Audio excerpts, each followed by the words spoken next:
Merci, frère Neville. Que le Seigneur te bénisse abondamment. Et bonsoir, mes amis. C'est un grand privilège d'être de retour ici, dans ce bâtiment encore ce soir, et de sentir l'infaillible présence de notre Seigneur, comme il l'a promis.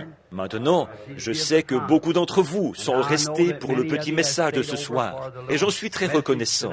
Et beaucoup d'entre vous devront encore parcourir de longues distances en voiture ce soir pour rentrer chez eux. Certains ont déjà libéré leur chambre de motel, si j'ai bien compris. Nous allons essayer de ne pas vous retenir longtemps. C'est d'ailleurs pour cette raison que nous sommes venus tôt, pour pouvoir repartir tôt.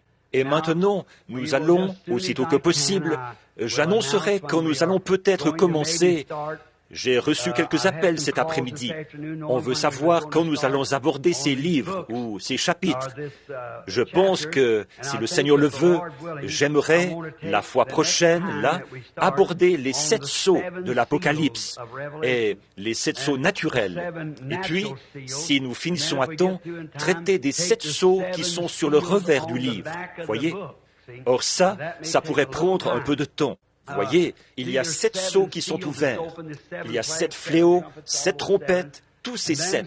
Et nous pourrons traiter de ces sceaux-là en premier. Mais sur le revers, là, le livre est scellé de 7 sceaux. Daniel a entendu les voix, les tonnerres, et il lui était défendu d'écrire. Jean, il lui était défendu d'écrire. Mais c'était scellé sur le revers du livre, c'est-à-dire après que tous les mystères du livre ont été annoncés et révélés. Si vous remarquez, dans Daniel, là, il est dit que les mystères, au jour de ces voix, le mystère de Dieu devait être dévoilé en ce temps-là. Voyez? Le mystère, qui Dieu est, comment il a été fait chair, toutes ces choses devaient être dévoilées en ce temps-là. Et alors nous sommes prêts pour les 7 sceaux sur le revers du livre, qui n'ont même pas été révélés à l'homme, qui ne sont même pas écrits dans la Bible, mais ils devront concorder parfaitement avec le reste de la Bible.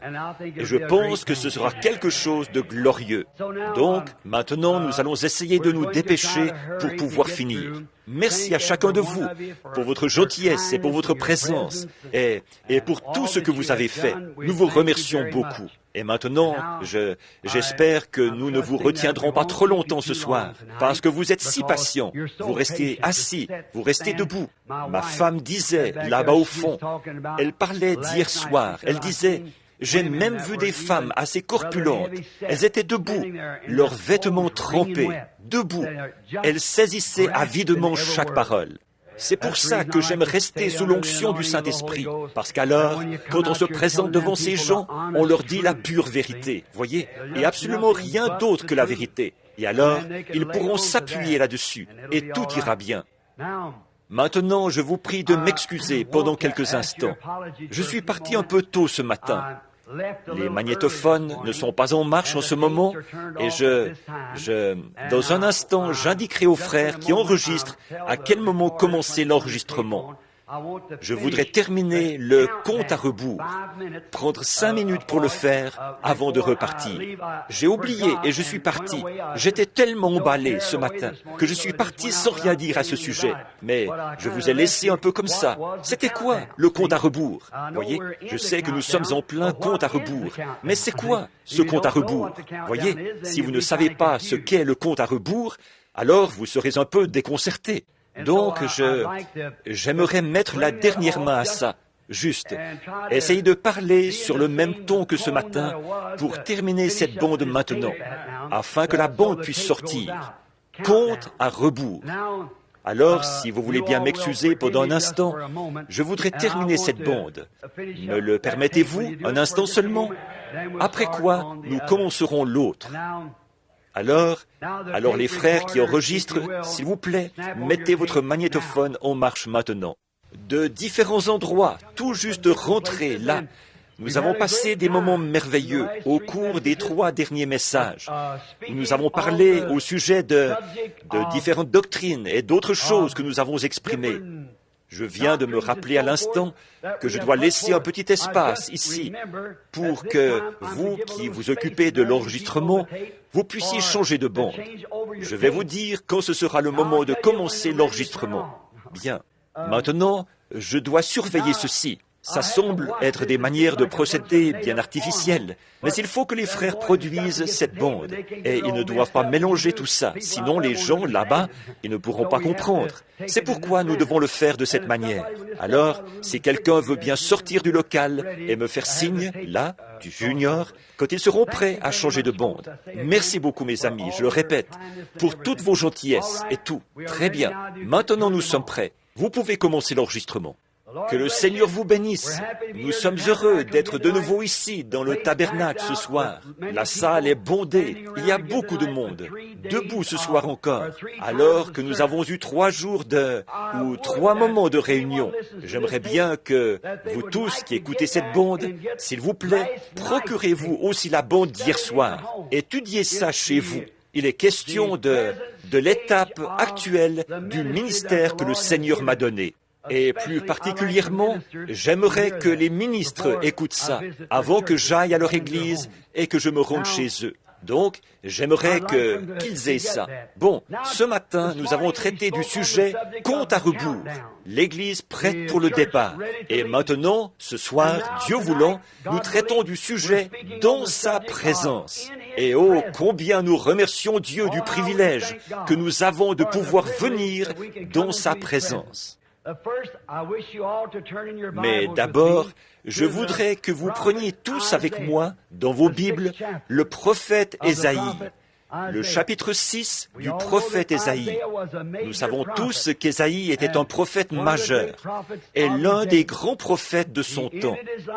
Il est mort scié avec des cires, rendant ainsi témoignage en martyr à la puissance du Dieu Tout-Puissant. Dans le livre d'Ésaïe, au chapitre 6, je commence à lire au verset 5. Alors je dis, « Malheur à moi, car je vais peut-être commencer au verset 1. Excusez-moi un instant. Commençons au verset 1 et lisons jusque vers le verset 8.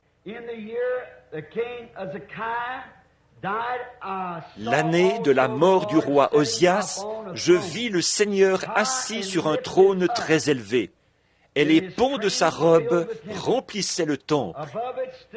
Des séraphins se tenaient au-dessus de lui, ayant chacun 6 ailes, 2 dont il se couvrait la face, 2 dont il se couvrait les pieds, et 2 dont il se servait pour voler.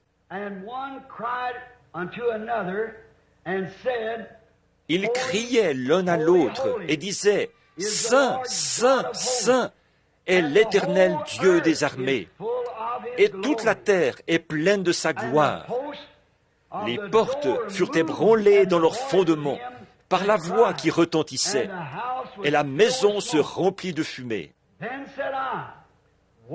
Alors je dis, « Malheur à moi, je suis perdu, car je suis un homme dont les lèvres sont impures. J'habite au milieu d'un peuple dont les lèvres sont impures. Et mes yeux ont vu le roi, l'Éternel des armées. »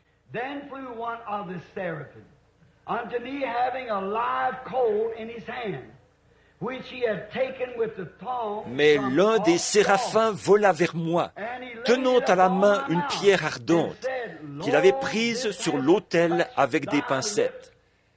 Il en toucha ma bouche et dit, « Ceci a touché tes lèvres, ton iniquité est enlevée, et ton péché est expié. » J'entendis la voix du Seigneur disant, « Qui enverrai-je, et qui marchera pour nous ?» Je répondis, « Me voici, envoie-moi. »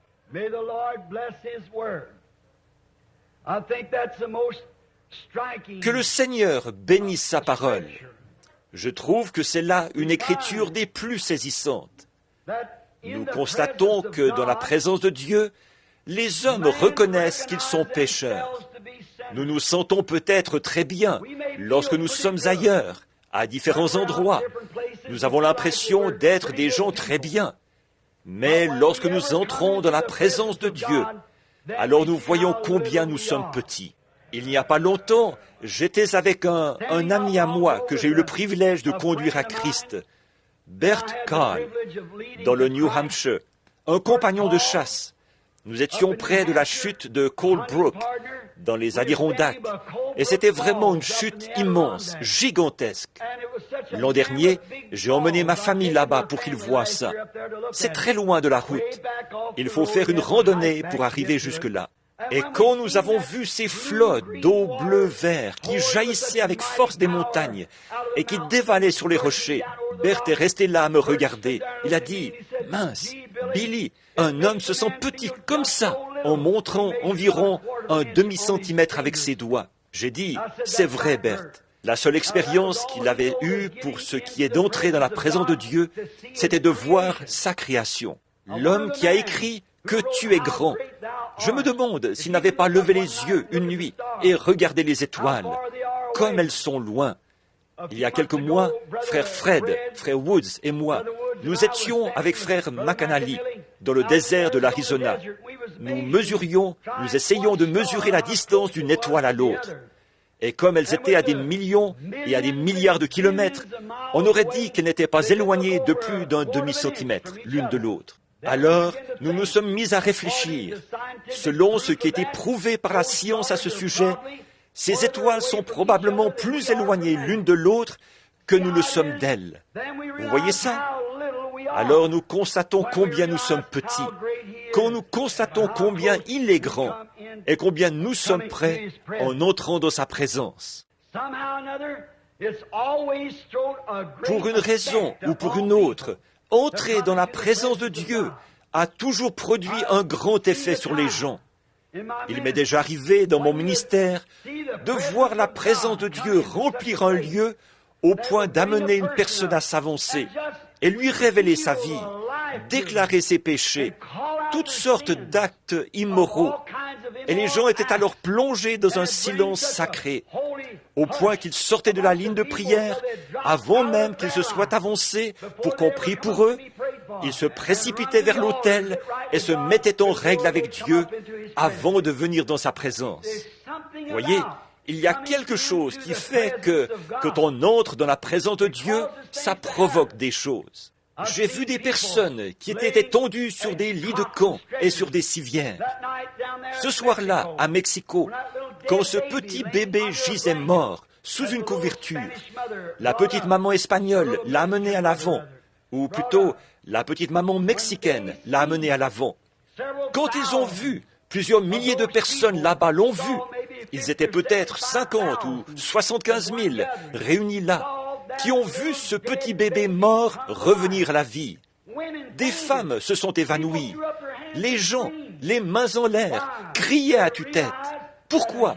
Ils se sont rendus compte qu'un être humain ne pouvait pas faire ça, qu'ils étaient dans la présence du Dieu Tout-Puissant. Et ça a provoqué quelque chose.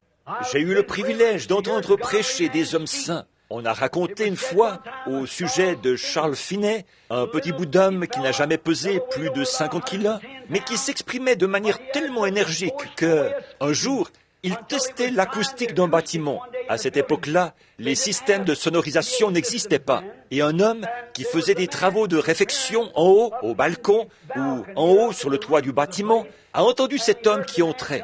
Alors, comme il ne savait pas qui étaient ces gens, il est resté bien tranquille.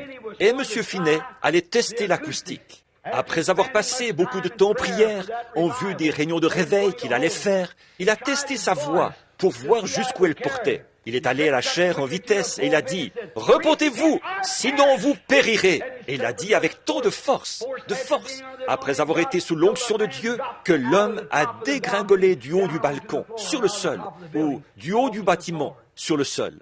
Il prêchait l'Évangile avec tant d'ardeur qu'à Boston, dans le Massachusetts, il a dû se tenir dans une petite bay window parce qu'aucune église ne pouvait contenir sa foule. Il se tenait là à déployer une énergie si puissante et il prêchait l'enfer comme un lieu si affreux que les ouvriers, avec leurs paniers sous le bras, s'effondraient dans la rue, implorant la miséricorde à grands cris, dans la présence de Dieu. De grands prédicateurs qui ont pu, par la parole de Dieu, amener la présence de Dieu à un auditoire. Loin de nous la pensée qu'un jour des hommes aient le cœur tellement endurci qu'ils ne puissent plus reconnaître la présence de Dieu. Loin de nous cette pensée. Quand le premier homme, dès qu'il a péché et fait quelque chose de mal, alors, quand Dieu est entré en sa présence, ou qu'il est entré dans la présence de Dieu, Adam, il ne pouvait pas se tenir dans la présence de Dieu. Il a couru se cacher dans le buisson et a essayé de se couvrir avec une feuille de figuier, parce qu'il savait qu'il se trouvait dans la présence de Jéhovah, le Créateur. Voilà quelle a été la réaction du premier homme après qu'il avait péché et a essayé d'entrer dans la présence de Dieu avec un péché sur son âme. Il n'a pas pu se cacher parce qu'il était encore tendre. Le péché n'était pas ancré comme il l'est aujourd'hui, enraciné profondément dans le cœur des gens. Au contraire, Adam était très conscient du fait qu'il se trouvait devant son Créateur. Alors, il s'est caché dans les buissons et il ne voulait pas en sortir et ne pouvait pas en sortir avant que Dieu ait pris des dispositions pour lui.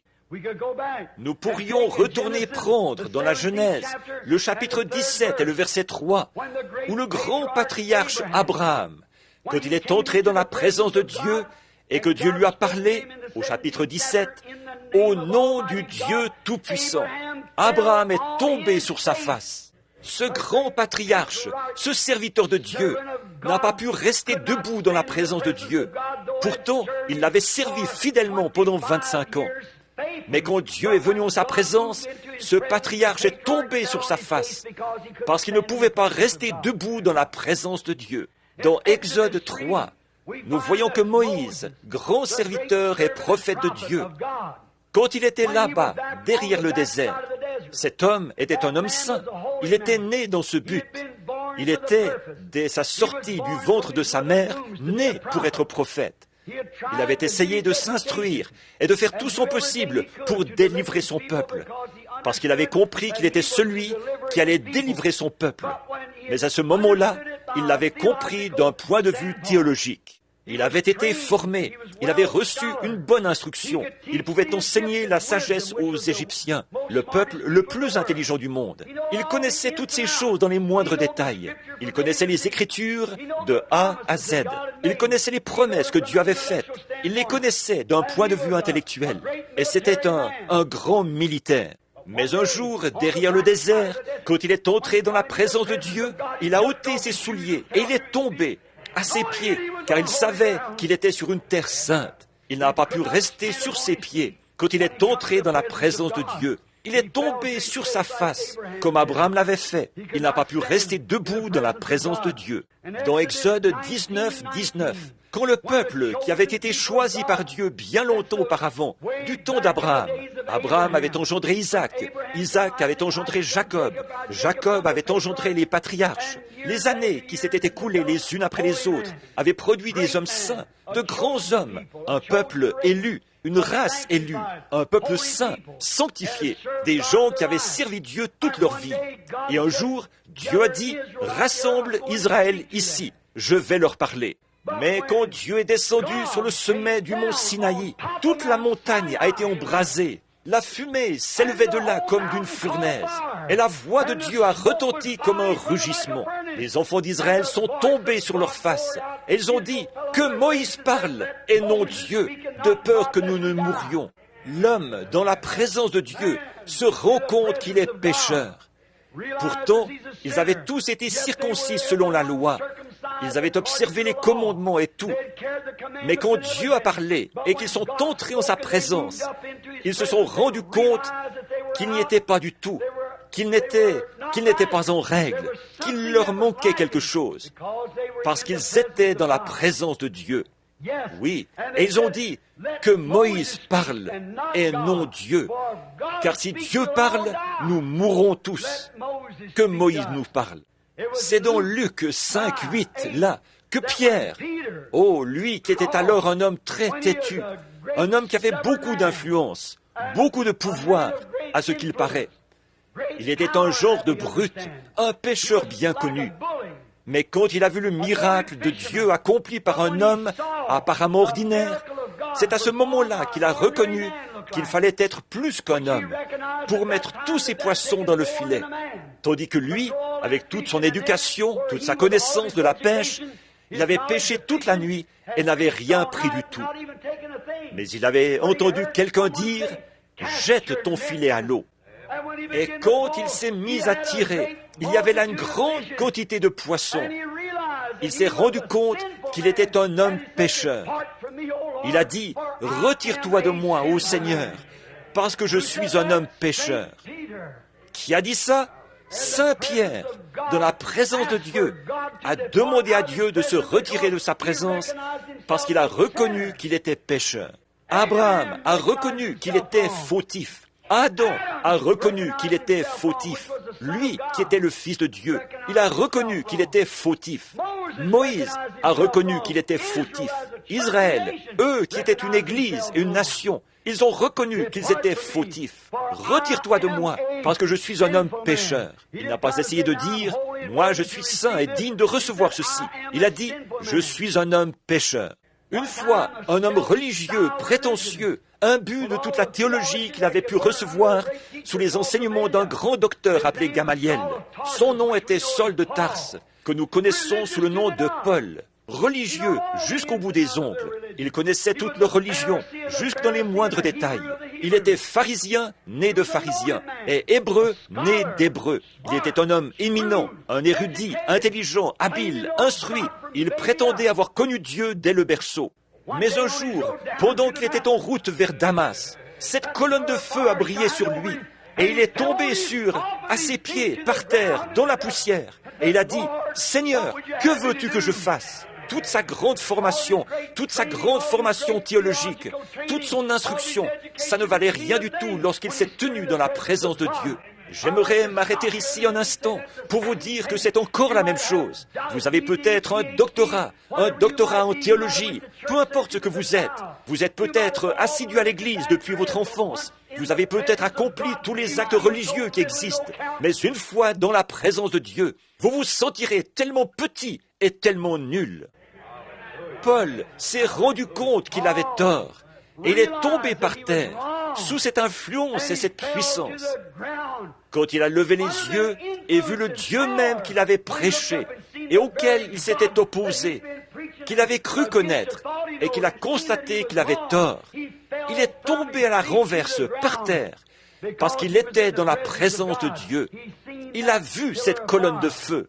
Et que dire du grand Saint Jean d'Apocalypse 1:7? Quand la vision lui a été donnée, il a regardé et il a entendu une voix qui lui parlait. Il s'est retourné pour regarder, pour voir la voix, et il a vu 7 chandeliers d'or. Et quelqu'un était debout au milieu des 7 chandeliers d'or. Ses cheveux étaient comme de la laine, ses yeux étaient comme des flammes de feu, ses pieds étaient semblables à des colonnes d'airain. Il avait une ceinture d'or sur la poitrine, et il s'appelait la parole de Dieu. Et le grand Saint Jean, après qu'il avait marché avec Christ, qu'il s'était appuyé sur sa poitrine, après qu'il avait fait toutes ces choses, comme je l'ai dit ce matin, le ministère de Paul était de beaucoup supérieur à celui de tous les autres. Voici Jean, après qu'il avait marché avec Jésus, parlé avec lui, dormi avec lui, mangé avec lui. Mais là, quand il l'a vu debout, dans cet état glorifié, il dit qu'il est tombé à ses pieds comme un homme mort. Amen. Pensez-y. Nous pouvons venir à l'église et parler et louer Dieu et tout. Mais, ô frères, quand nous le verrons venir, dans nos cœurs, ce ne sera plus pareil. Nous pensons peut-être que nous accomplissons notre devoir religieux du fait que nous allons à l'église et que nous payons nos dîmes. Nous pensons peut-être que nous observons les lois de l'église et que nous récitons tous les credos. Mais il suffit qu'une fois nous le regardions, lui, et tout est changé, du tout au tout. Oui, ça, c'est sûr. Ce grand homme, Saint Jean, un si grand homme, la Bible dit, dans Apocalypse 1:7, qu'il est tombé comme un homme mort. Après 3 ans et demi de communion fraternelle avec Christ, il a été l'un de ceux qui ont écrit les épîtres. Il avait écrit à son sujet. Il avait mangé à la même table que lui. Il avait dormi sur le même lit que lui. Et il avait fraternisé avec lui partout où il était allé. Mais là, quand il s'est retourné pour le voir, il n'y avait plus de vie en lui. Il est tombé comme un homme mort, sur le sol ou par terre. Bien, nous voyons Ésaïe dans Ésaïe 6:5, comme nous venons de le lire. ce grand et puissant prophète. Il est l'un des plus grands prophètes de la Bible. Il y a 66 livres dans la Bible, il y a 66 chapitres dans Ésaïe. Ésaïe commence à la Genèse, le milieu d'Ésaïe présente le Nouveau Testament, la fin d'Ésaïe présente le millénium. Exactement. La Genèse, le Nouveau Testament et l'Apocalypse. C'est parfait. Ésaïe a été l'un des prophètes majeurs. Mais un jour, il s'était reposé sur Osias, le grand roi. Osias lui avait été ôté et il était déprimé. C'était un bien brave homme. C'était un homme juste et bon. Puisque ce roi, juste, un bon roi, l'avait reconnu comme un homme saint et l'avait gardé dans son temple. Ésaïe avait des visions, il était prophète. Ésaïe prêchait la parole, il était ministre. Ésaïe était un homme saint. Mais un jour, dans le temple, il est tombé en extase et il a vu la gloire de Dieu. Il a vu les anges qui avaient des ailes dont ils se couvraient la face, des ailes dont ils se couvraient les pieds et des ailes dont ils se servaient pour voler. Il criait « Saint, Saint, Saint est le Seigneur Dieu, le Tout-Puissant ». Ce prophète s'est rendu compte qu'il n'était rien. Il a dit « Malheur à moi, car je suis un homme dont les lèvres sont impures. » Un prophète, un des plus puissants prophètes de la Bible, l'un d'entre eux. Je suis un homme dont les lèvres sont impures, et j'habite au milieu d'un peuple dont les lèvres sont impures. Malheur à moi, car je vois la gloire de Dieu. Et il a dit que lorsque cet ange a crié, les poteaux du temple ont été ébranlés. Frère, ça vous fera. Ce ne sera pas seulement les poteaux du temple qui seront ébranlés, mais les cieux et la terre tout entiers seront ébranlés quand il reviendra. Les montagnes s'enfuiront et la mer disparaîtra. Avec ces cris, « Cachez-nous devant la face de celui qui est assis sur le trône !» Ce sera un temps terrible. Je te le dis, mon ami pécheur, tu ferais mieux de t'examiner. C'est vrai. Alors, Ésaïe a dit, « Malheur à moi ! Je suis un homme dont les lèvres sont impures, et j'habite au milieu d'un peuple impur. Et ces gens ont les lèvres impures. » Maintenant, souvenez-vous, si des hommes d'une telle sainteté ont reconnu qu'ils étaient pécheurs dans la présence de Dieu, que feront le pécheur et l'impie en ce jour-là? Que feront les gens qui ont assisté à ces réunions? Que feront les gens qui ont vu la puissance de Dieu, qui ont entendu le compte à rebours de la parole, qui ont vu Dieu se manifester, et, sans l'ombre d'un doute, toutes les Écritures accomplies, mais qui essayent, malgré tout, d'aller au ciel sans être nés de nouveau et sans avoir reçu le Saint-Esprit. La Bible dit, si le juste se sauve avec peine, que deviendront le pécheur et l'impie? Dans quelle situation allons-nous nous trouver si nous voyons Dieu se dévoiler sous nos yeux et que nous voyons la gloire de Dieu exactement comme ces hommes-là l'ont vu? Et si des hommes de cette trempe-là ont poussé des cris, des prophètes et des sages sur lesquels se fonde la parole, si eux ont poussé des cris, sont tombés à la renverse et se sont écriés « Je suis un homme dont les lèvres sont impies ». Impureté. Ça va se passer comment alors pour l'homme qui ne veut même pas confesser ses péchés? Ça va se passer comment pour l'ado qui ne veut pas confesser ses péchés à lui ou ses péchés à elle? Ça va se passer comment pour l'homme au cœur dur qui croit en savoir plus long sur la création de Dieu que Dieu lui-même? Qu'arrivera-t-il à l'homme qui a passé toute sa vie à essayer de démontrer la fausseté de la Bible? Ce gars-là, que deviendra-t-il? Pensez-y. Ceci, c'est de l'évangélisation. C'est le temps où il faut ébranler les gens. C'est le temps dont Dieu a parlé, disant qu'il viendrait un temps qu'une fois, il avait ébranlé le mont Sinaï, mais qu'il y aurait de nouveau un ébranlement, où il ébranlerait non seulement le mont Sinaï, mais il ébranlerait tout ce qui peut être ébranlé. Mais avez-vous remarqué le reste de ce passage de l'Écriture? Mais nous recevons un royaume inébranlable. Alléluia! Tout ce qui peut être ébranlé sera ébranlé. Les cieux seront ébranlés, la terre sera ébranlée. Les cieux et la terre passeront, mais cette parole ne passera jamais. Car sur ce roc, je bâtirai mon église, et les portes du séjour des morts ne prévaudront jamais contre elle. Tout ce qui peut être ébranlé sera ébranlé. Mais nous recevons un royaume qui est la parole de Dieu lui-même, et Dieu est sa parole. Il ne s'ébranle pas lui-même. Amen. Oh là là! mais nous recevons un royaume inébranlable. Il ne peut pas être ébranlé, a dit Paul, l'écrivain hébreu. Une personne pareille et un homme pareil, en un moment pareil, et ce qu'ils ont ressenti. Et nous aussi, nous avons nous-mêmes vu la gloire de Dieu, comme ces hommes-là l'ont vu. Certainement, nous l'avons vu. Nous avons vu la gloire de Dieu comme Abraham l'a vu. Nous avons vu la gloire de Dieu comme Moïse l'a vu. La même colonne de feu, la même puissance de Dieu, le même Christ qui se révèle, qui montre ce qu'il est, qui tient sa parole en ce dernier jour. Alors, comment pouvons-nous venir en ce lieu et marcher, prendre cela autant à la légère? Comment pouvons-nous marcher comme ça, rester attachés à nos credos et à nos dénominations et ne pas accepter la parole de Dieu? Ça va se passer comment pour nous en ce jour-là? Il va nous arriver quoi à nous après que nous avons vu la gloire de Dieu? Certains se tiennent à l'écart et se moquent de cela. Certains en rient. Certains appellent cela du fanatisme. Certains appellent cela de la télépathie mentale. Certains appellent cela Belzébul. Certains appellent cela telle ou telle chose.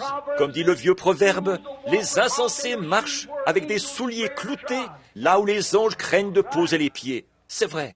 L'insensé dit en son cœur, il n'y a point de Dieu, après avoir vu Dieu manifester si parfaitement par sa propre parole, pas par un credo, mais par sa parole. Il piétine cela et s'en moque. C'est un insensé. En effet, c'est Dieu est la parole, et Dieu s'est manifesté clairement devant lui. C'est un insensé, dit la Bible. Ça va se passer comment pour lui, quand il devra se présenter là-bas? Ce sera terrible pour cet homme-là, en ce jour-là, l'impie. Les pécheurs repentis, par contre, eux, ils n'ont aucune crainte. Oh non! Un pécheur qui se repent, il sait qu'il y a un sacrifice sanglant qui l'attend pour prendre sa place. C'est ce qui m'apporte la consolation. J'ai vu la gloire de Dieu. J'ai senti sa puissance. Je sais reconnaître sa main quand elle me touche. Je sais reconnaître son châtiment quand il me frappe. Je sais qu'il est Dieu et je sais que je suis perdu. Mais quelqu'un est là pour moi. Amen. Quelqu'un est là et il dit, Père, charge-moi de toute son iniquité, parce qu'il a pris position pour moi là-bas sur terre. Alléluia. Alors, avec assurance, je m'approche du trône de Dieu, avec dans mon cœur la grâce qui me fait savoir que ce n'est pas par mes bonnes œuvres, mais c'est par sa miséricorde que je suis sauvé. Ce n'est pas ce que j'ai pu faire, ce à quoi j'ai pu adhérer, ce que j'ai pu dire, mais c'est par sa grâce qu'il m'a sauvé. Ce n'est pas étonnant que le poète qui a saisi ça se soit écrié « Grâce étonnante, qu'il est doux le son qui a sauvé un misérable comme moi. J'étais perdu, mais maintenant j'ai été retrouvé. Aveugle, mais maintenant je vois. » Comment est-ce que moi, je pourrais un jour aller au ciel? Comment est-ce que vous pourriez aller au ciel? Nous ne le pouvons pas, nous. Et il n'y a aucun moyen pour nous d'y aller. Mais il y a quelqu'un qui a frayé le chemin, et il est le chemin. Et comment arrivons-nous jusqu'à lui? Nous avons tous été baptisés dans un seul esprit, son esprit à lui, pour former un seul corps, qui s'élèvera comme en orbite. Nous quitterons la terre, comme des astronautes de ce dernier jour, avec la foi de Dieu. Amen. Bien sûr, les pécheurs repentis n'ont pas à s'inquiéter. Quelqu'un est là à leur place. Oh, donc, après que nous sommes entrés dans sa présence, maintenant, et que nous reconnaissons que nous avons été dans sa présence, car nous l'avons vu faire les choses qu'il faisait quand il était ici sur terre. Comment reconnaissez-vous la vigne que vous regardez? Parce qu'elle en porte le fruit. Comment reconnaissez-vous l'Église que vous fréquentez? Par le fruit qu'elle porte. Jésus a dit, « Celui qui croit en moi fera, lui aussi, les œuvres que je fais. » Voici les signes qui accompagneront ceux qui auront cru. Alors nous voyons bien qu'il ne nous a jamais destinés à aller établir des dénominations. Il ne nous a jamais destinés à aller établir des credos. Au contraire, il nous a mis en garde contre de telles choses. Car quiconque en retranchera quoi que ce soit ou y ajoutera quoi que ce soit, il lui sera retranché sa part du livre de vie. Voyez? Donc, nous n'avons pas été destinés à faire quoi que ce soit d'autre que de nous en tenir à cette parole. Et si un homme a été envoyé par Dieu, il s'en tiendra à la parole, parce que Dieu ne peut envoyer que par sa parole. Voyez, il doit s'en tenir à sa parole. Alors, quand nous entrons dans sa présence, quand un homme entre une fois dans la présence de Dieu, il est changé pour toujours, si en lui un changement est possible. En effet, certaines personnes peuvent entrer dans la présence de Dieu et n'y prêter aucune attention. Lui, il n'était pas destiné à la vie. Mais s'il a été prédestiné par Dieu, dès que le premier contact se fait, il le reconnaît. Un feu se déclenche. Regardez cette petite prostituée là-bas en Samarie. Ce jour-là, cette femme, elle était mal en point, mentalement et physiquement. Nous savons ça. Mais aussitôt qu'elle a vu s'accomplir ce signe du Messie, elle a dit, « Nous savons que le Messie viendra faire ces choses. Tu dois être son prophète. » Il a dit, « Je suis le Messie, dont il a été écrit qu'il viendrait. » Elle l'a reconnu. Elle n'a plus posé une seule question. Elle s'est vite mise en route. Elle avait une responsabilité. Elle savait que si elle avait découvert cela et qu'elle était entrée dans la présence de Dieu, elle avait le devoir d'en parler à quelqu'un d'autre. Alléluia! C'est vrai. Tout homme qui entre dans la présence de Dieu a cette responsabilité devant Dieu. À partir de cette minute-là, il doit en parler à quelqu'un d'autre. Regardez Abraham, regardez Moïse, regardez Pierre, regardez Paul. Aussitôt qu'ils sont entrés dans la présence de Dieu, ils ont reconnu qu'ils étaient pécheurs et ils ont scellé leur témoignage en donnant leur vie. Regardez cette petite femme, elle ne tenait plus en place. Elle est allée dans la ville et elle a dit aux hommes, « Venez voir l'homme qui m'a dit ce que j'ai fait. Ne serait-ce point le Messie ?» Ils n'ont pas pu nier cela parce que c'était l'Écriture, certainement. Oui, on se doit de le faire. Un homme, là, on a la responsabilité d'en parler aux autres, comme Moïse l'a fait, comme Pierre l'a fait, comme Paul l'a fait. Après ces choses, vous avez vu ce qu'il en est, et vous êtes entrés dans sa présence. Vous avez cette responsabilité. Le message doit être transmis à quelqu'un d'autre. Vous ne pouvez vraiment pas garder le silence là-dessus. Vous devez l'apporter à quelqu'un d'autre. Je me rappelle une sœur âgée qui était ici dans le temps, la mère de frère Graham Snelling. Elle s'asseyait ici à l'église. Elle chantait « Je viens de traverser, je cours, je cours, je cours, je viens de traverser et je ne tiens plus en place. » Elle venait de découvrir quelque chose. Je suis allé à une petite église de gens de couleur ici, à Louisville, et ils étaient tous debout, ils chantaient « Je monte le chemin du roi, je viens le trouver, et je me suis engagé sur ce chemin. » Il y a quelque chose qui fait que, quand vous trouvez Christ, vous ne pouvez plus vous taire. Jusqu'à la fin de vos jours, vous êtes une personne changée. En effet, lorsque la vie et la vie se rencontrent, cela produit une lumière éclatante. C'est vrai. Lorsque l'ampoule est connectée avec le fil, si l'ampoule est en bon état, elle va forcément répandre de la lumière. Lorsque le courant et l'ampoule s'unissent, tout ce qu'elle peut faire, c'est diffuser la lumière. Elle ne peut pas faire autrement. De même, quand un homme ou une femme ont été prédestinés à la vie éternelle et qu'ils voient le courant de Dieu passer dans l'ampoule, cette ampoule répandra de la lumière partout où elle le pourra. Vous n'êtes peut-être qu'une ampoule de 10 watts, tout au plus, mais vous allez diffuser toute la lumière que vous avez. Si vous n'êtes pas une 500 watts, diffusez la lumière d'une 10 watts. Répandez votre lumière, que votre lumière luise ainsi devant les hommes, afin qu'ils voient vos bonnes œuvres et qu'ils glorifient le Père qui est dans les cieux. Oui, monsieur.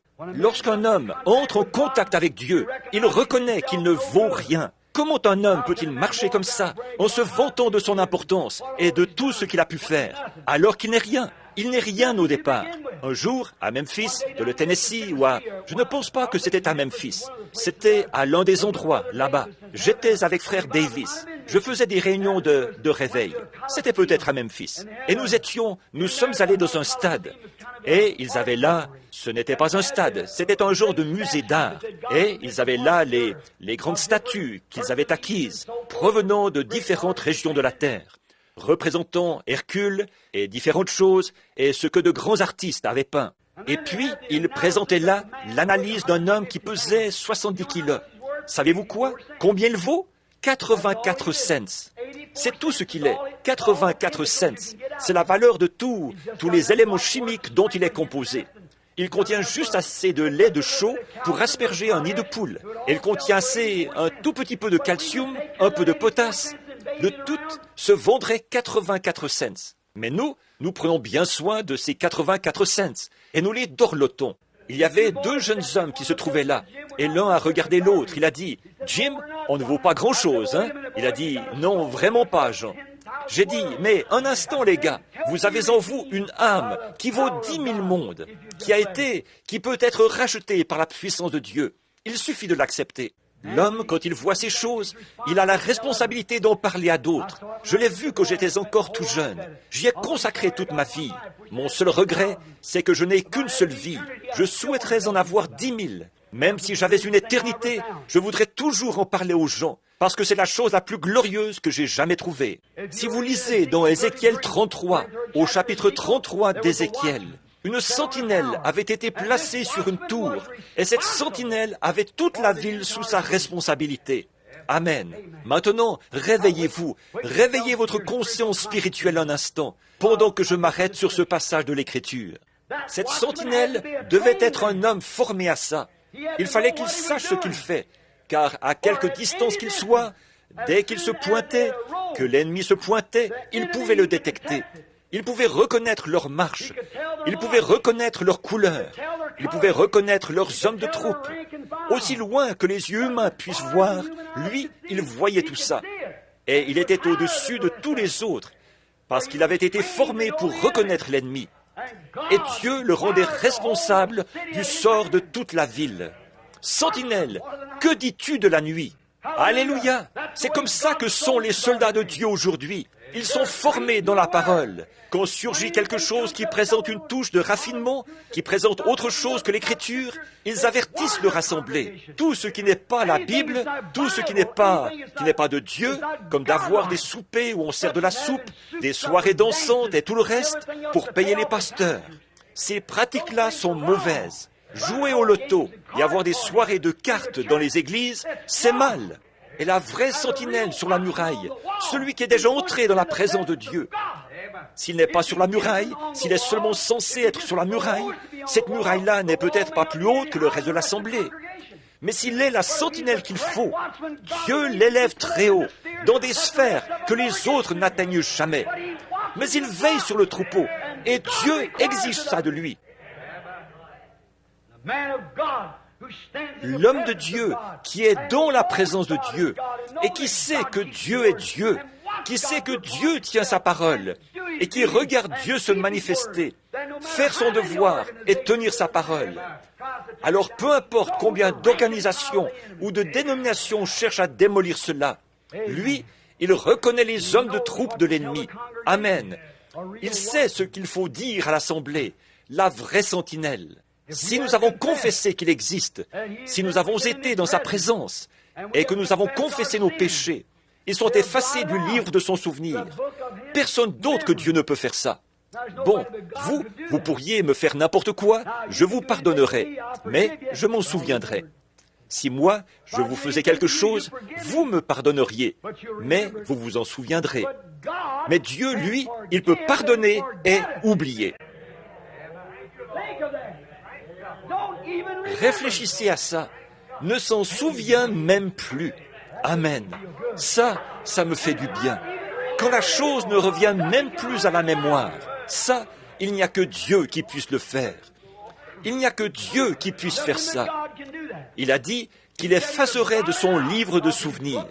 Moi, je ne peux pas le faire. Et vous ne pouvez pas le faire. Parce que nous n'avons que ces petits sens limités. Mais lui, il est le Dieu infini. Il peut carrément oublier que cette action-là a été commise. Amen. Une jeune femme venait d'une église de campagne. Et son père était un prédicateur à l'ancienne mode, de ceux qui poussaient des cris, ou un membre de cette église. Donc, elle est allée s'installer en ville. Elle s'est mise à frayer avec les femmes de là-bas. Elle s'est mise à faire comme elle et à suivre la mode.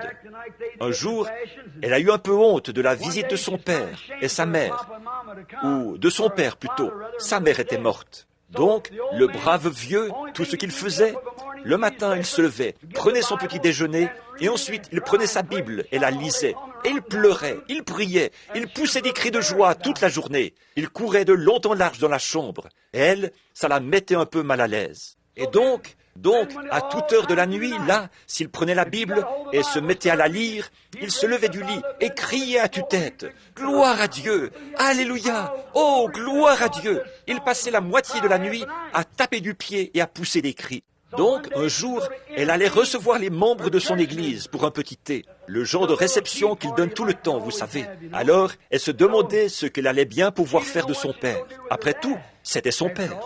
Elle décide donc de le faire monter au grenier. Elle lui dit, « Papa, tu n'as pas envie de te retrouver au milieu de toutes ces femmes, n'est-ce pas ?» Il a dit, « Non, je ne pense pas en avoir envie. » Elle a dit, « Eh bien, on va recevoir les femmes de l'église ici aujourd'hui. On va faire une petite réunion de prière. Alors voici ce que je te propose, papa. Pourquoi ne pas monter au grenier ?» Il a dit, « Je peux bien faire ça, je pense. » Alors elle a dit, « Lis ce beau livre. » Et elle lui a donné une géographie. Elle lui a enlevé sa Bible pour qu'il reste tranquille. Elle savait bien que s'il lisait la Bible, il se mettrait à faire beaucoup de bruit là-haut. Alors, il était juste au-dessus d'elle, vous savez, de la pièce où avait lieu leur réception. Donc, elle lui a donné cette géographie en disant, « C'est vraiment bien, tu devrais lire ça, papa, parce que ça raconte toute la vérité sur le monde. » Eh bien, il a dit, « Je vais lire ça avec plaisir. » Alors elle a dit, « Maintenant, monte là-haut et reste bien tranquille jusqu'à ce que les femmes partent. Et ensuite, tu pourras redescendre et après tu pourras faire tout ce que tu veux. » Il a accepté. Il monte donc et s'assied là-haut.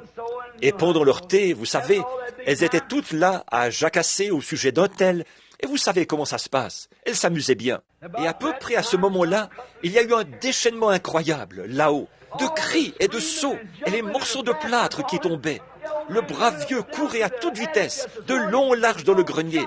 Il sautillait en criant à tue-tête, « Gloire à Dieu! Gloire à Dieu !» Les femmes ne savaient pas ce qui se passait là-haut, ce qu'il y avait en haut. Alors le voilà qui descend les escaliers. Il arrive à toute vitesse. Elle a dit, « Papa, c'est une géographie que je t'ai donnée à lire. » Il a dit, « Oui, je sais. Tu sais, il a dit, « J'ai lu dans cette géographie ici qu'il y a des endroits dans la mer où il n'y a pas de fond. » Et il a dit, « Hier, j'ai lu dans la Bible, là. » Il a dit qu'il a mis mes péchés dans la mer de l'oubli. Gloire à Dieu! Il a dit, il s'enfonce toujours, il ne s'arrête jamais, il s'enfonce toujours plus. C'est vrai, et il poussait des cris de joie à ce sujet. Eh bien, c'est vrai.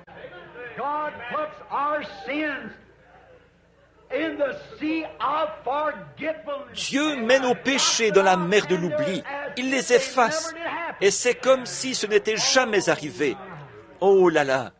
Alors nous nous tenons là, par la grâce de Dieu, par Jésus-Christ, notre Seigneur, pur et saint, aussi saint que lui était saint, parce qu'il ne me voit pas quand je me présente là. Il voit son propre Fils. La seule manière pour lui de voir, il ne peut pas me voir, parce que je suis en son Fils, et il ne voit que son Fils. N'est-ce pas merveilleux? Nous n'avons plus à penser au péché. Tout est disparu. C'est sous le sang. Oui, monsieur. Nous n'avons plus à nous tracasser à ce sujet. C'est complètement sorti de la mémoire de Dieu. Il ne s'en souvient même plus. Ésaïe, ce prophète puissant, quand il a confessé ses péchés, il a dit, « Malheur à moi, car je suis un homme dont les lèvres sont impures. » Un prophète. Je suis un homme dont les lèvres sont impures, et mon assemblée est impure. Voyez, les gens à qui je prêche, ils sont impurs. Je suis impur. Et malheur à moi. Mais voici un groupe d'anges descendus de la gloire de Dieu qui repoussent les nuages. Je regarde là-haut et je vois les pans de sa robe qui remplissent le ciel tout entier. Et j'observe ces anges qui n'ont jamais su ce qu'est le péché. Ils n'ont jamais même su ce qu'est le péché. Et là, dans la présence de Dieu, de deux ailes, ils se couvrent la face. De deux ailes, ils se couvrent les pieds. Et ils ont deux ailes dont ils se servent pour voler. Et ils crient jour et nuit. Saint, Saint, Saint est le Seigneur Dieu. Il y a de quoi sentir son manque de sainteté, n'est-ce pas? Alors, qu'est-ce qu'il a fait? Il a dit, « Malheur à moi !» Et quand il a confessé ses péchés et qu'il a dit, « Malheur à moi !» l'ange est allé prendre les pincettes. Il a pris un charbon ardent, ce qui représentait le Saint-Esprit et le feu. Il est allé en toucher les lèvres du prophète.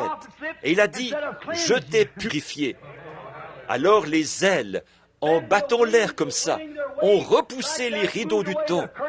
Et il a entendu Dieu dire, « Qui marchera pour nous ?» Mais après qu'il a découvert qu'il y avait un moyen d'éliminer le péché, Dieu désirait que quelqu'un marche pour lui. Alors il a dit, « Me voici, envoie-moi. » Il avait été dans la présence de Dieu. Il avait confessé ses péchés. Il avait été purifié de ses péchés. Et il était prêt à servir. Amen. Comme le poète qui a saisi ça l'a exprimé, Des millions se meurent dans le péché et la honte. Entends leurs cris tristes et amers. Dépêche-toi, mon frère, va vite à leur secours. Réponds-lui sans tarder, « Maître, me voici ». Quand je pense à l'Afrique, à l'Inde et partout dans le monde, des millions de païens crient et implorent la miséricorde. Mais qui ira? Pas leur remettre un tract, mais leur apporter Jésus-Christ, quelqu'un qui est dans sa présence, comme Moïse, qui pourra descendre là-bas leur montrer ce qu'est une vraie délivrance. Pas les faire adhérer à une église, ou leur faire serrer la main à quelqu'un et adopter un credo, mais apporter la délivrance à leur âme. Un homme saint et bon. Oui, Ésaïe a confessé ses péchés et il a été purifié. Après que Jacob avait lutté toute la nuit, là, en train de confesser ses péchés, vous vous rappelez le lieu où il se trouvait? Il a été appelé Péniel. P-E-N-I-T-E-L. Péniel. Le mot Péniel en hébreu signifie la face du Dieu Tout-Puissant. Jacob, le petit escroc, avait fui toute. Son nom était Jacob, ce qui signifie supplantateur, c'est-à-dire trompeur. Il avait fui toute sa vie, loin de Dieu. Mais après être entré une fois dans la présence de Dieu, à Péniel, devant la face de Dieu, il s'est saisi de Dieu et a refusé de le laisser aller. Oh Dieu, nous avons besoin de plus de Jacob. Il a tenu bon devant la face de Dieu, dans la présence de Dieu. Il est resté là jusqu'au lever du soleil. Dieu a dit, « Laisse-moi aller, car le soleil se lève. » Et il est resté là, devant la face de Dieu, jusqu'au lever du soleil. Mais il est reparti justifié et sauvé. Ah!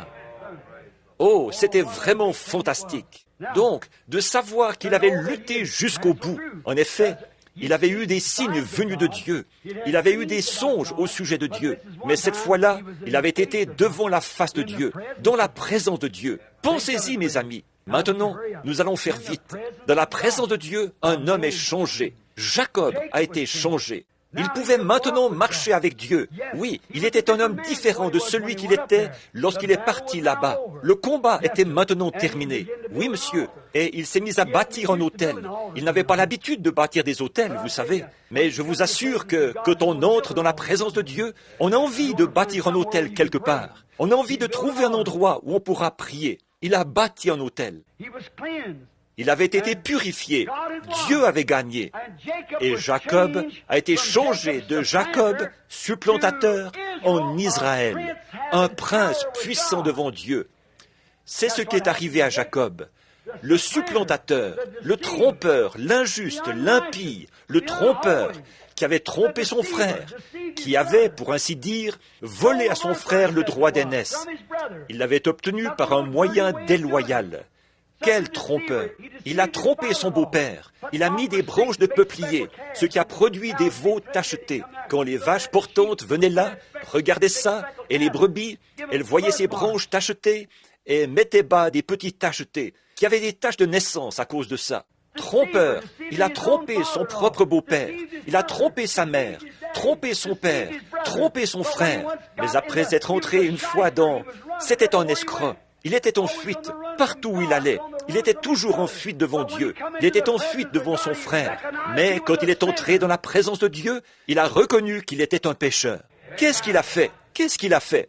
Il a vu la possibilité qui s'offrait à lui. Il s'est trouvé en présence de quelque chose auquel il n'avait même jamais pensé auparavant. Et il est resté là jusqu'à ce que tous ses péchés aient disparu.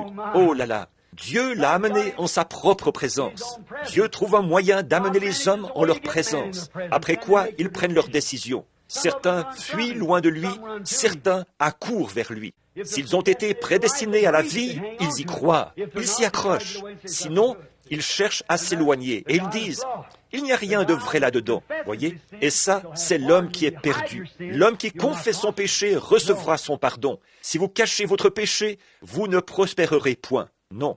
Donc, Jacob, lorsqu'il, vous savez, le lendemain, il a rencontré Ésaü son frère. Là, il n'avait plus besoin de son aide. Il n'avait plus besoin de ses armées.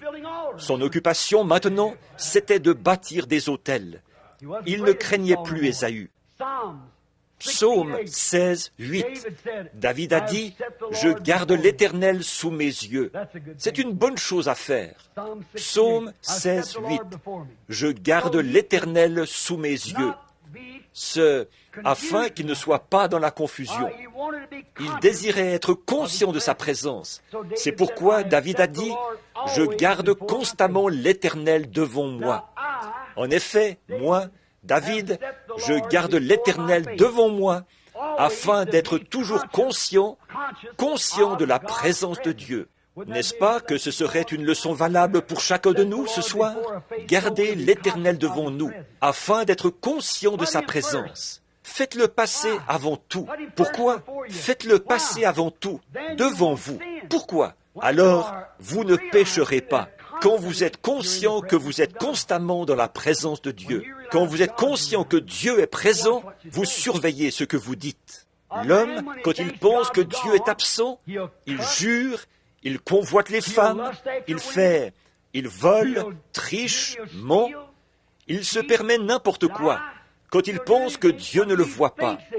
Mais faites-le entrer dans la présence de Dieu, il arrête tout de suite. Voyez? Et David a dit, « Je mets l'Éternel constamment devant moi. » C'est une bonne chose. Ce n'est pas étonnant que Dieu ait déclaré qu'il était un homme selon son cœur. L'homme se permet tout quand il pense que Dieu n'est pas prêt. Mais quand il est conscient que Dieu est prêt, avez-vous déjà remarqué le pécheur? Lorsqu'une personne sainte s'approche, il arrête de jurer, s'il a un tant soit peu de respect. Voyez, il ne fait pas les plaisanteries grossières qu'il aurait faites. Voyez, il s'abstient parce qu'il sait qu'il est dans la présence de Dieu, puisque Dieu habite dans le tabernacle de son peuple. Voyez, David, après avoir fait ça, il a dit, « Mon cœur sera dans la joie. » J'aimerais que vous le lisiez, le psaume 16. « Mon cœur sera dans la joie et mon corps repose en sécurité. » Pourquoi? Mon cœur sera dans la joie parce que j'ai toujours Dieu sous mes yeux. Et mon corps repose en sécurité. Si je meurs, je serai ressuscité, car il ne permettra pas que son sein voie la corruption, et il n'abandonnera pas son âme dans le séjour des morts. Voyez, quand David a mis Dieu devant lui, et qu'il était conscient qu'il était constamment dans la présence de Dieu, cherchez premièrement le royaume de Dieu. Maintenant, écoutez, Église, je vous aime, et je veux que vous m'écoutiez là, comme frère Makolo avait coutume de dire, là je vais dire quelque chose. Mettez toujours le Seigneur devant vous et ne faites rien que vous ne feriez pas en sa présence, parce qu'il veille sur vous. Voyez, le Seigneur campe autour de ceux qui le craignent. Il reste là, tout près de vous, et il sait tout ce que vous faites. Et vous devez reconnaître cela. Quand vous êtes sur le point de dire un mensonge, ne le dites pas. Souvenez-vous, Dieu vous écoute. Si vous êtes sur le point de faire une petite tricherie, ne la faites pas. Dieu vous regarde. Si vous êtes sur le point de prendre son nom en vain, ne le faites pas. Dieu vous écoute. Si vous êtes sur le point de fumer une cigarette, il vous observe. Voyez? Il y a un chant que nous avions l'habitude de chanter. Tout le long du chemin vers la véritable demeure de l'âme, il y a un œil qui te surveille. À chacun de tes pas, ce grand œil est éveillé. Il y a un œil qui te surveille. Souvenez-vous, faites comme David. Mettez le Seigneur constamment devant vous. Alors votre cœur sera dans la joie et votre chair reposera avec espérance. Car il l'a promis. Oui, monsieur, il savait qu'il ressusciterait parce que Dieu l'avait promis. Très bien. Quand on entre dans sa présence, on est changé. On n'est plus jamais le même. Regardez, tout au long des âges, les hommes de tous les milieux. Regardez Abraham. Vous dites, eh bien, une vie changée, ça, ce n'est que pour les ministres. Oh non, une vie changée, c'est pour tout le monde. Voyez, Abraham, là, était fermier. Mais quand il a entendu la voix de Dieu lui parler et qu'il a eu cette vision, à partir de ce moment-là, il était un homme changé. Il s'est séparé de sa parenté, de tous ses camarades. Et il a marché comme un pèlerin et un étranger dans un pays étranger jusqu'à la fin de sa vie, habitant sous des tentes, parce qu'il confessait ouvertement qu'il cherchait la cité dont Dieu était l'architecte et le constructeur. Il savait qu'il y avait un Dieu et qu'il y avait une cité quelque part, dont Dieu était l'architecte et le constructeur. C'est ce que nous dit Hébreux 11, qu'il cherchait la cité dont Dieu était l'architecte et le constructeur. C'était un homme changé, lui qui n'était pourtant qu'un simple fermier. Mais il a eu une vision et il est entré dans la présence de Dieu. Et à partir de ce moment-là, il était un homme changé. Moïse, lui, était berger. Mais quand il est entré dans la présence de Dieu, il a été un homme changé. Il avait été un lâche. Il avait fui Pharaon. Pourtant, il avait toute une armée derrière lui. Mais voilà qu'avec un bâton à la main, il est retourné là-bas et a pris le contrôle de tout le pays. Voyez? Pourquoi? Il était entré dans la présence de Dieu. Il était un homme changé, un berger. Pierre, un pêcheur, qui ne savait rien de la pêche, ou qui ne savait rien de Dieu. Attraper des poissons, c'était probablement tout ce qu'il savait faire. Mais quand il est entré dans la présence de Dieu, et qu'il a vu le grand Créateur, qui a pu créer des poissons, quand il lui avait dit de jeter les filets pour pêcher, il n'y avait pas de poissons à cet endroit. Il venait de retirer ses filets. Mais il lui a dit, « Sur ta parole, Seigneur, je crois que tu es le Fils de Dieu, et si je jette le filet, tu m'as dit de le faire. Sur ta parole, parce que toi et ta parole, c'est la même chose. Je jette le filet. » Et quand il s'est mis à tirer, il a dit, « Retire-toi, Seigneur, je suis un homme pécheur. » Voyez, un pécheur, Pierre. Après avoir rencontré Christ, il n'a plus jamais été le même. Après, il était tellement fidèle à Dieu que les clés du royaume lui ont été données. Oui, monsieur. Paul, un pharisien prétentieux, instruit et formé dans toute la religion du monde d'alors, un des érudits les plus reconnus du pays. Mais quand il s'est trouvé en présence de cette colonne de feu, un jour, du Dieu qu'il avait persécuté par ignorance. C'était un pharisien. Il ne croyait pas que Dieu était un homme. Il savait que Dieu était la colonne de feu. Elle avait conduit son peuple hors d'Égypte. Elle avait été avec eux depuis le début. Mais quand il a vu cette colonne de feu, il est tombé sur sa face. Et il a entendu une voix qui a dit, « Saul, pourquoi me persécutes-tu » Il a dit, « Qui es-tu, Seigneur » Il a dit, « Je suis Jésus. » Il était un homme, celui qui a dit, « Comment avez-vous été baptisé » Il avait été dans la présence de Dieu. À partir de ce moment-là, il était un homme changé. Il avait été dans la présence de Dieu. Ça change un homme. Charles G. Finney, un avocat, un grand avocat de Philadelphie. Mais quand il est entré dans la présence de Dieu, il a abandonné ses études de droit et il est devenu l'un des prédicateurs les plus puissants que ce pays ait jamais eu. Un prédicateur, parce qu'un jour, il est entré dans la présence de Dieu. Il s'est dit, à un certain moment, qu'il allait étudier en vue du ministère. Vous connaissez son livre, j'ai son autobiographie. Il est allé prier. Il croyait être prédicateur. Il avait ce désir. Il voulait prêcher et il avait préparé quelques sermons qu'il essayait de prêcher. Un jour, il a quitté son cabinet pour aller prier. Il est allé dans les bois. Il s'est agenouillé derrière un vieil arbre abattu par le vent. C'est là qu'il allait chaque après-midi. Très religieux, mais il ne croyait pas à cela. Deux femmes de l'Église lui disaient toujours, « Monsieur Finney, nous prions pour que vous receviez le Saint-Esprit. » Il disait, « Je l'ai, le Saint-Esprit. » Il disait, « Je suis prédicateur. » Elle disait, « Monsieur Finney, vous êtes un grand homme et vous avez une très bonne maîtrise de la parole, mais vous avez besoin du Saint-Esprit. Nous prions pour vous. » De gentilles petites femmes. Donc, il a continué comme ça. Donc, chaque jour, il allait derrière le cabinet où il travaillait avec son patron et tous ses collègues. Il quittait son cabinet d'avocat et il allait prier quelque part.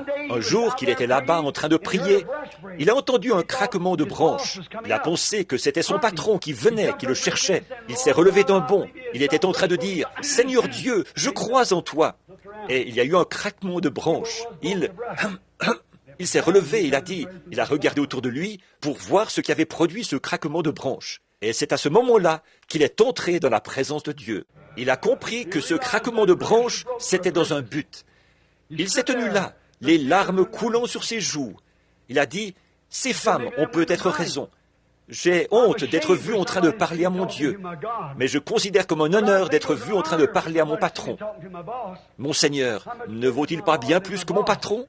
Il a dit, « Seigneur, pardonne-moi et remplis-moi du Saint-Esprit. » Il s'est mis à crier à tue-tête et à pousser des cris de joie. Il était dans la présence de Dieu. Il est vite rentré en ville, à son cabinet. Il s'est mis à crier si fort qu'il s'est retiré derrière la porte. Il a dit, « Seigneur, je vais jeter un opprobre sur toi. Cache-moi ici jusqu'à ce que ça me passe. » Pourquoi? Il était entré dans la présence de Dieu. C'était un homme changé. Les sermons qu'il avait l'habitude de prêcher, il prêchait ces mêmes sermons et des âmes s'avançaient à l'autel. Voyez, il avait été dans la présence de Dieu. Moody, un petit cordonnier qui savait à peine son alphabet.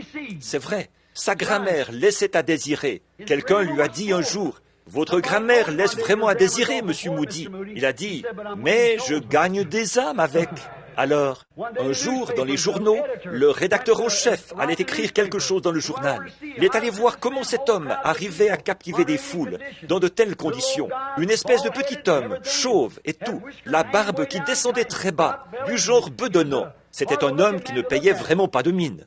Donc, ce journal lui a fait toute une critique. Ça disait, je ne vois vraiment pas ce que qui que ce soit peut trouver d'intéressant chez Dwight Moody. Ça disait, il est laid, sa voix est criarde, il a la barbe qui lui descend jusqu'à la taille, il est chauve comme une citrouille. Et ça disait, comment est-il possible que quelqu'un aille là-bas trouver quoi que ce soit d'intéressant chez Moody? Donc, l'organisateur des campagnes Moody est tombé sur cet article. Il a dit, « Regardez, Monsieur Moody, je vais vous lire ça. » Moody n'aurait pas été capable de le lire lui-même. Alors, il lui a dit, « Je vais vous lire cet éditorial. » Et c'est ce qu'il avait écrit. Moody s'est contenté de hausser les épaules. Il a dit, « Bien sûr que non. C'est Christ qu'ils viennent voir. » Un point, c'est tout. Pourquoi? Il avait été dans la présence de Dieu. Lui qui autrefois avait fabriqué des semelles de chaussures qui allaient être usées par les gens, il chaussait maintenant les gens de l'évangile de la préparation. Pourquoi? Il était dans la présence de Dieu. C'est vrai. Une petite femme, un jour, est entrée dans la présence de Dieu. Elle était aussi coupable qu'on peut l'être. En un instant, lorsqu'elle s'est rendue compte qu'elle était dans la présence de Dieu, tous ses péchés ont été pardonnés. Elle était aussi pure et aussi blanche qu'un lys. Oh là là, je pourrais nommer encore bien d'autres personnes là, mais le temps ne le permettrait pas. Mais je voudrais parler un peu de moi-même. Aurait-on pu trouver plus méprisable que moi? J'étais où? Issu d'une famille d'ivrognes, issu d'une famille de meurtriers, issu d'une famille de contrebandiers d'alcool. Et vous le savez tous, vous savez quel genre de réputation nous avions ici. Les gens ne nous parlaient pas dans la rue. J'allais en ville, je me mettais à parler à quelqu'un. Personne ne voulait me parler, à moins qu'il n'y ait personne autour. Il me parlait, et si quelqu'un d'autre arrivait, il me plantait là. Et je restais là à pleurer. Non, ce n'est pas vrai, ce n'est pas possible, c'est mal ça. Mais un jour, je suis entré dans la présence de Dieu. Il m'a changé et a fait de moi un fils d'une autre espèce. Sa grâce m'a fait entrer dans sa présence. Jamais je n'ai eu envie d'en sortir. Ça fait maintenant 30 et quelques années que j'y suis. Je n'ai pas envie d'en sortir. J'ai l'assurance que j'y serai toujours. La mort elle-même ne me séparera jamais de sa présence. Non, je serai avec lui pour toujours. Quand j'ai vu pour la première fois sa présence, j'ai crié comme Ésaïe, « Malheur à moi !» Alors il a étendu sa main de grâce sur moi. J'ai été une personne changée. Le petit renégat qui autrefois sortait et faisait n'importe quoi, et tout a été changé. Et depuis ce moment-là, j'ai été son enfant. Depuis ce moment-là, j'ai désiré consacrer toute ma vie à son service. Si seulement je pouvais avoir 10 000 vies de plus à lui consacrer. Celle-ci est maintenant passablement usée. 53 années se sont écoulées. Environ 33 d'entre elles, ou 32 d'entre elles, ont été vécues au service de l'Évangile. J'aimerais avoir encore 1000 ans à y consacrer. Pourquoi? Une fois que je suis entré dans sa présence et que je me suis rendu compte que quelqu'un aimait celui qui n'était pas aimable, que quelqu'un m'aimait alors que personne d'autre ne m'aimait, que quelqu'un se souciait de moi alors que personne d'autre ne se souciait de moi. J'ai entouré sa croix de mes bras, je l'ai serré contre moi, et alors moi et lui sommes devenus un. Et à partir de ce moment-là, je l'ai aimé. Il a taché ma poitrine et mon cœur de son sang, en me touchant et en me pardonnant mes péchés. Et ce soir, je suis heureux d'être l'un des siens.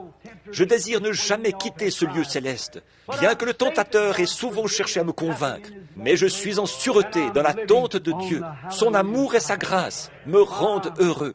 Et je vis dans le cœur des Alléluia. Oh, ça réjouit mon cœur. Je le recommande à toutes les personnes abattues. Je vous le recommande, à vous qui n'avez pas d'espérance, vous qui n'avez jamais été dans sa présence. Tout ce que vous devez faire, c'est confesser vos péchés et vous rendre compte que vous avez tort. Et ce soir, Dieu a établi cet ange appelé le Saint-Esprit. C'est lui qui ôtera tous vos péchés. Alors, vous vous écrierez, « Seigneur, me voici, envoie-moi ».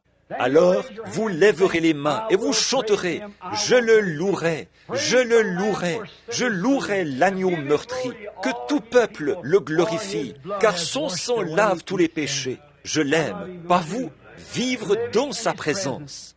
Lorsque je suis monté en chair ce matin, je me sentais vraiment indisposé, vraiment souffrant, à cause, la semaine dernière, j'étais dans le Kentucky, avec quelques amis intimes qui sont assis ici. Si je restais là-bas très longtemps, ils me tueraient, c'est sûr.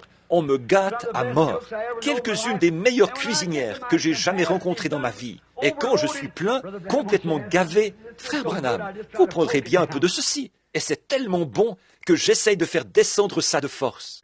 J'avais l'estomac tellement chargé que je n'arrivais même plus à bouger. Je n'arrivais pas à dormir. Je me levais et je marchais un peu. Et ce matin, quand je suis arrivé, je ne me sentais pas très bien. Mais dès que je suis entré dans sa présence, c'était réglé. C'était réglé. Tout a disparu à ce moment-là. C'est vrai. Oh, vivre dans sa présence. I will praise him. I will praise him. Praise the Lamb for sinners slain. Give him glory, all ye people, for his blood has washed away each stain. Inclinons maintenant la tête.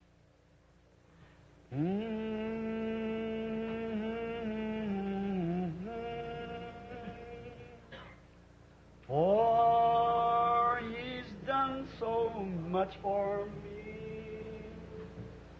He's forgiven my transgression, and his blood has washed my sin.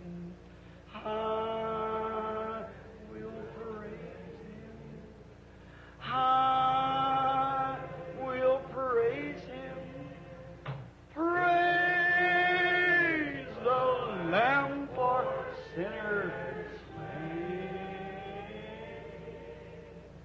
Give him glory, all ye people,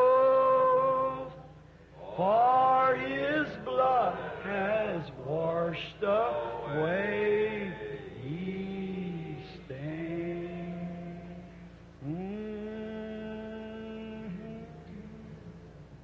Maintenant, si vous êtes ici ce soir, et je sais que sa présence est ici.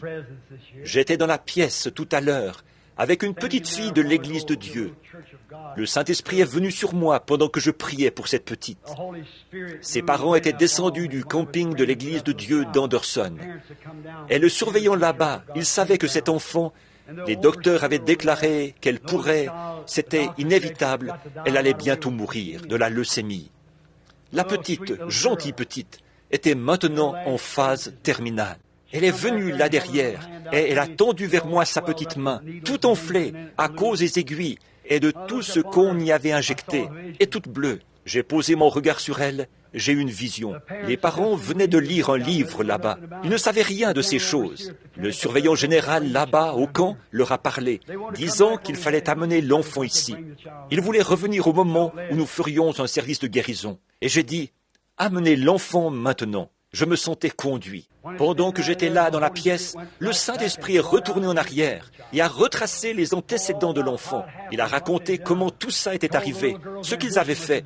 Il a signalé que l'ambition de la petite était d'être pianiste. Et sa mère s'est presque mise à hurler. Et son père a dit, c'est la vérité de Dieu. Ils sont assis là, dans leur voiture, en train d'écouter ceci. Ils n'ont pas pu entrer. Ils sont assis là, en train d'écouter ceci en ce moment. Là, un grand voile est apparu, une ombre suspendue au-dessus de l'enfant. Et j'ai dit, Satan, tu es vaincu. Ô Dieu, tu ne fais pas exception de personne. Par la puissance de ta résurrection, et en tant que ton serviteur, je chasse ce démon hors de cet enfant. Une grande lumière éclatante a brillé au-dessus d'elle. C'était terminé. Amen. Eh bien, il est digne de toute louange, ça c'est sûr. Il connaît toutes choses, il connaît votre cœur, et vous savez ce que vous pensez. Lui aussi, il le sait. S'il y a un petit péché qui s'accroche à vous ce soir, et que vous ne voudriez pas entrer dans la présence de Dieu avec cette chose-là accrochée à vous, voulez-vous, une fois encore, lever la main pour dire « Frère Branham, priez pour moi. Je désire être dans sa présence en ce jour-là, exempt de toute culpabilité. Que Dieu vous bénisse. Il y a beaucoup de mains. Dieu les voit dans sa présence. Maintenant, je vais vous dire ce qu'il faut faire. Maintenant, écoutez bien attentivement. Faites ce que David a fait. Mettez le Seigneur devant vous, maintenant même. Mettez le Seigneur entre vous et ce péché, quel que soit ce petit péché qui vous colle à la peau. C'est peut-être le mensonge, c'est peut-être le vol, c'est peut-être les mauvaises pensées, c'est peut-être un tempérament colérique, c'est peut-être la boisson, c'est peut-être le tabac, c'est peut-être les jeux d'argent. Je ne sais pas ce que c'est. C'est peut-être la convoitise. Ça pourrait être n'importe quoi. Je ne sais pas ce que c'est. Quoi que ce soit, mettez le Seigneur devant vous. Alors votre cœur sera dans la joie et votre chair reposera avec espérance. Car vous savez que Christ a promis qu'il ressusciterait de nouveau dans les derniers jours. Lorsqu'il apparaîtra, nous serons alors semblables à lui. Pourquoi ne pas faire ça maintenant, pendant que nous prions? Notre Père Céleste, un petit message décousu, apporté par un serviteur là, fatigué.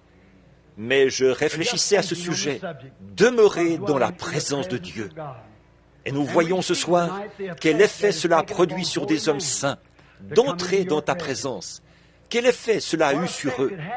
Des sages, de grands prophètes puissants, qui avaient été établis par Dieu et envoyés pour prêcher la parole.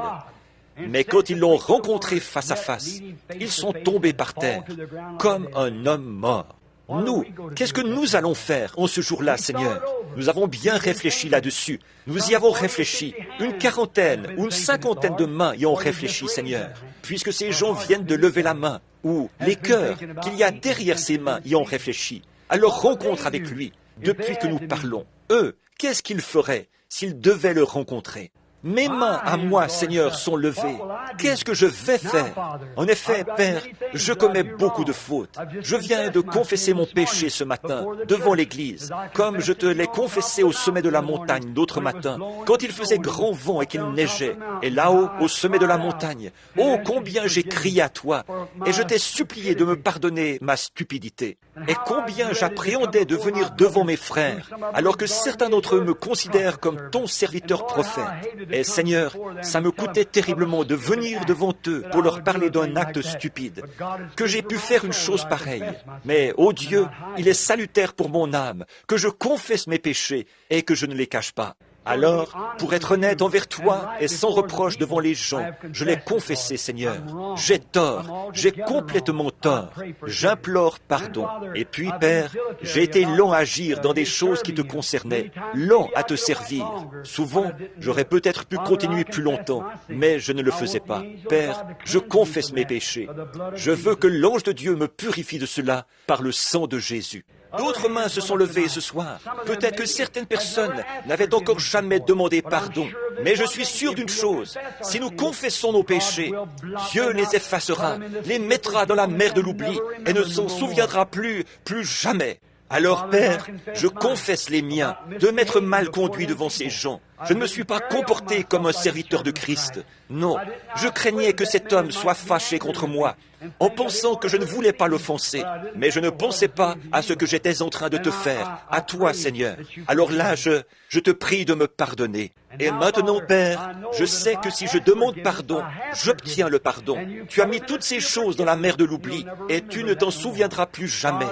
Oh Dieu, je suis reconnaissant pour cela, et je te prie de permettre que toutes les personnes ici, qui ont devant eux un péché, n'importe quel péché qui leur colle à la peau, fait qu'ils s'en défacent et qu'ils mettent le Seigneur devant eux, comme David l'a fait. Car nous nous écrions maintenant, « Malheur à moi, car j'ai vu la gloire de Dieu. Je suis un homme dont les lèvres sont impures, ou une femme, ou une jeune fille dont les lèvres sont impures, un garçon ou autre. Quoi que nous soyons, nous sommes impurs, et nous implorons le sang de Jésus-Christ, le sacrifice approprié, de nous purifier de tout péché, afin que nous puissions demeurer à jamais dans sa présence. Donne-nous de repartir d'ici ce soir, notre cœur dans la joie, et notre chair reposant avec espérance, en sachant que, lorsque Jésus reviendra, nous serons ressuscités avec lui, à sa ressemblance, et nous le rencontrerons dans les airs, dans l'enlèvement, lorsque le compte à rebours sera enfin terminé. Nous voyons que le comptage pour le 7e âge de l'Église est déjà fait, et nous sommes maintenant prêts à décoller. Nous te prions, ô Dieu, avant que tu fermes la porte, s'il y a quelqu'un ici ce soir qui n'est jamais entré, puisse-t-il faire vite, se hâter d'entrer, car nous sentons que la porte de la miséricorde, qui sépare la miséricorde et le jugement, est en train de se fermer. Ceux qui accepteront la miséricorde entreront. Ceux qui refuseront d'entrer devront subir le jugement. Dieu ferme la porte. Qu'aucun de ces pécheurs repentants ne trouve une porte fermée ce soir. Puissions-nous tous obtenir le pardon et la miséricorde au nom de Jésus-Christ. Et maintenant, Père, aux malades et aux affligés, à ceux qui ont des besoins, je prie que ta grâce fournisse tout ce dont ils ont besoin. Puissent-ils entrer en Christ, dans sa présence. Placez Christ, la promesse. Il a été blessé pour mes transgressions, c'est-à-dire mes péchés. C'est par ses meurtrissures que je suis guéri. Alors je place le Seigneur devant ma maladie. Il est à ma droite, je ne chancellerai point. Alors j'avance avec assurance, confessant que je suis guéri. C'est par ses meurtrissures que je suis guéri.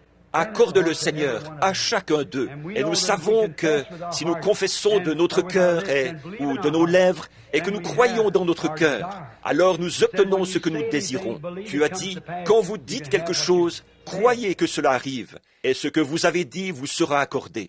Nous croyons cela, Père, et nous croyons que tu nous purifieras de tous nos péchés, que tu guériras toutes nos maladies, et que tu nous accorderas ta grâce, Seigneur, afin que nous te servions. Sois avec ces gens. Beaucoup d'entre eux vont rouler sur des routes sombres ce soir. Beaucoup d'entre eux parcourront de nombreux kilomètres. Fais qu'il ne leur arrive rien, Seigneur. Ils sont venus de partout dans le pays, s'asseoir ici pour écouter le compte à rebours, pour voir combien proches nous sommes du temps de la fin. Je leur ai maintenant demandé de repartir en plaçant Dieu devant eux, constamment devant eux, devant tout le reste, avant leur voyage, avant de faire quoi que ce soit, avant leur lever, après leur coucher, toujours, avant de dormir, n'importe où, qu'ils fassent passer Dieu avant tout, car il est à ma droite, je ne chancellerai point. Ainsi que leur cœur se réjouisse, en sachant qu'ils ont reçu ce qu'ils ont demandé, parce que Dieu l'a promis, et leur chair reposera avec espérance. Accorde-le, Seigneur, car nous te le demandons au nom de Jésus-Christ. Amen. I will praise him. I will praise him. Praise the Lamb for sinners slain. Give him glory, all ye people, for his blood has washed away these things. Maintenant, croyez-vous que vous avez placé le Seigneur entre vous et votre péché, entre vous et votre maladie, entre vous et votre faute, entre vous et vos voies? Le Seigneur est constamment devant moi et je suis dans sa présence. La prochaine fois que je serai sur le point d'allumer une cigarette, le Seigneur est devant moi. La prochaine fois que je serai sur le point de convoiter, le Seigneur est devant moi. La prochaine fois que je serai sur le point de dire quelque chose de mal, le Seigneur est devant moi. La prochaine fois que je serai sur le point de dire une méchanceté, le Seigneur est devant moi. Et je ne chancellerai point. Amen. Je vais vivre dans sa présence chaque jour, dans mes rapports avec les gens, chaque jour dans mes conversations. Je vais marcher comme si le Seigneur est devant moi, parce que ce soir, je l'ai mis devant moi. Je ne chancellerai point.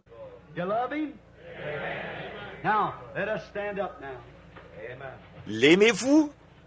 Alors maintenant, levons-nous. Oh, je me sens vraiment bien. C'est comme si je n'avais pas envie de rentrer à la maison. Et vous savez, il n'est que, 20h35. J'ai fini à peu près 2 heures plus tôt que d'habitude. N'est-ce pas merveilleux? Oh là là. Mais maintenant, en repartant, souvenons-nous que nous devons nous revêtir du nom de Jésus, comme d'un bouclier contre tous les pièges. Et quand les tentations surviennent, cherche à nous faire oublier ça, murmurer simplement son saint nom en priant. The name of Jesus with you, child of sorrow and of woe.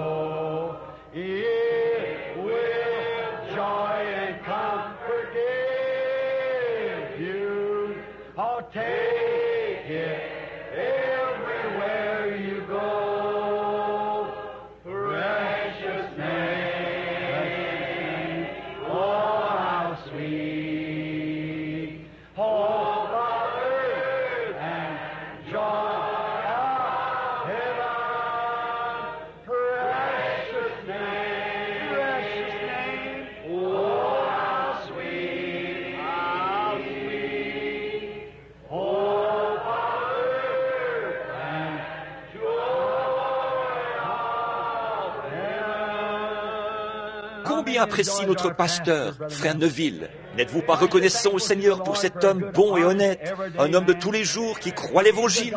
Et il fait un travail vraiment formidable, en obéissant aux commandements de Dieu, en prêchant la parole et en veillant à ce que cette grande atmosphère spirituelle règne dans l'Église en tout temps. Souvenez-vous, je suis descendu par la côte Est, j'ai traversé le Sud, je suis remonté par la côte Ouest, j'ai traversé le Canada, et je n'ai pas rencontré une seule église qui soit aussi spirituelle que cette église ici. Elles se sont dégradées, oui, soit qu'elles sont tombées dans le fanatisme, ou qu'elles se sont embarquées dans toutes sortes de galères, ou qu'elles sont tellement froides qu'on ne peut plus les remuer. Voilà tout. Maintenant, vous aimez-vous les uns les autres? Oh, serrez-vous la main les uns les autres et dites « Gloire au Seigneur, gloire au Seigneur, gloire au Seigneur, gloire au Seigneur, gloire au Seigneur, sœur, gloire au Seigneur. » Content que vous soyez venus, frère. Gloire au Seigneur, sœur. Que Dieu vous bénisse. Bien, que Dieu vous bénisse. Très bien, que Dieu vous bénisse. Je sais ce qu'il vous faut. Que Dieu vous bénisse. Que Dieu vous bénisse. Take the name of Jesus with you as a shield from every snare. When temptations round you gather, what do? Breathe that holy name in prayer. Precious name.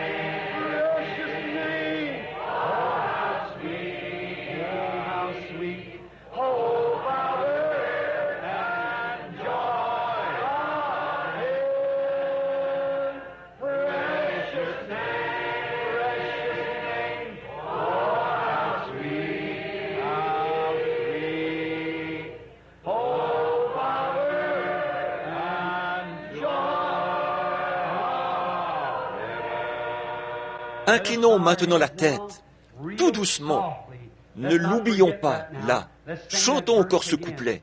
Take the name of Jesus with you. What for? For a shield from every snare. When Satan tries to snare you. When temptations round you gather, what do? Just breathe that holy name. For the Lord is before my face, I shall not be moved.